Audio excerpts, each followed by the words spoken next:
आणि पार्वती शक्ती स्वरूप. आता शिव काय करतात? ज्ञान देतात. माता पार्वती काय देते? शक्ती. पण तुम्ही तिचं कधी नावच घेत नाही.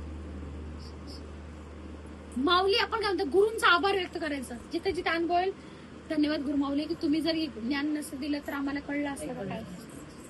एखादं पोवा चलं बापरे सत्संग केलं म्हणून ओळख कळली. तर काले अक्षर मेंदूमध्ये म्हणतात काले अक्षर भेज बरोबर. म्हणजे गुरु जीवनात नव्हतं तर ग्रंथ पण कळत नव्हतं काय लिहिले ना. काले अक्षर भेज बरोबर म्हणजे काले अक्षर कळतच नव्हतं. पण गुरु आल्यानंतर एक साधं वाक्य जर वाचलं तर उभ्या बाबा ज्ञान आहे. तर या ठिकाणी संसार काय करतात? भगवानच कार्य. तर तुम्ही संसारात जे काय करते कुणाचं कार्य म्हणून करणार आहे? मग अधून मधून कसं म्हणलं पाहिजे? आई जगदंबे आदिशक्ती तुझे संसार आहे, तुझेच लेकरं बाळ आहेत का? पहिलं बघा शिव ज्ञान स्वरूप आहे. तुम्हाला सांगतो शिव ज्ञानच देणार, ज्ञानच देणार. पाना कोणाला फुटत? आईला अधून म्हणून आई जगदंबे सगळे तुझेच लेकर आहेत ग. तुझ्या लेकराचा तूच सांभाळ कर. गेलेला माणूस तो गेला तर सांभाळ कोण करते? पार्वती तीच करते. शिव फक्त ज्ञान द्यावं गुरु आहे. ज्याच्या ज्याच्या जीवनात गुरु आले ना तर शिव येतं. पण सांभाळ कोण करते?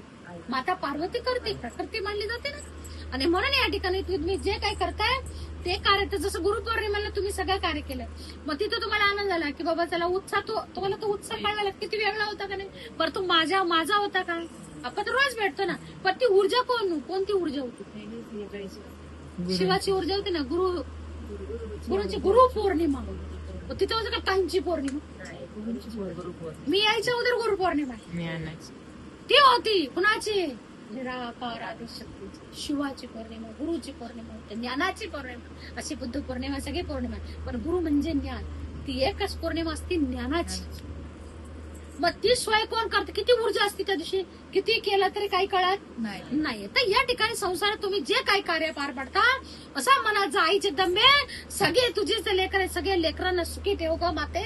खाऊन पिऊन सगळे जीव तुझे राहू दे. आणि प्रत्येक जीवाला भगवंतापर्यंत जाण्याचा मार्ग तू दाखव.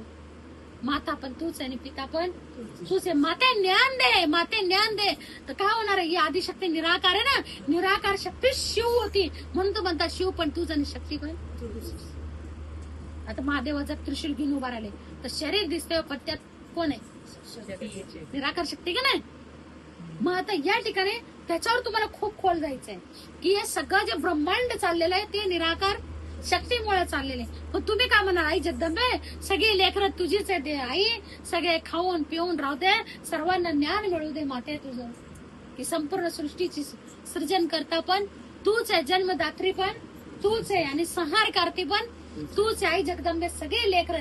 काय झालं? ही प्रार्थना ना भौतिक आणि कुठं स्पर्श होती. आपल्या हात अनुभव घ्यायचा.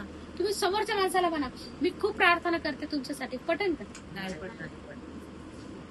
पण आम्ही प्रार्थना करतो, आम्हाला ना आवडलं नाही अर्धवट यात्रा सोडून गेलेला. आम्हाला असं वाटतं तुम्ही सगळ्यांनी आपली यात्रा पूर्ण करा. असू दे तुमचा प्रसंग. माता पार्वती परीक्षा घेते हो, आमची नाही घेत का? मग तुमची नाही घेणार. परीक्षेशिवाय पास होऊ शकत नाही. का घेते?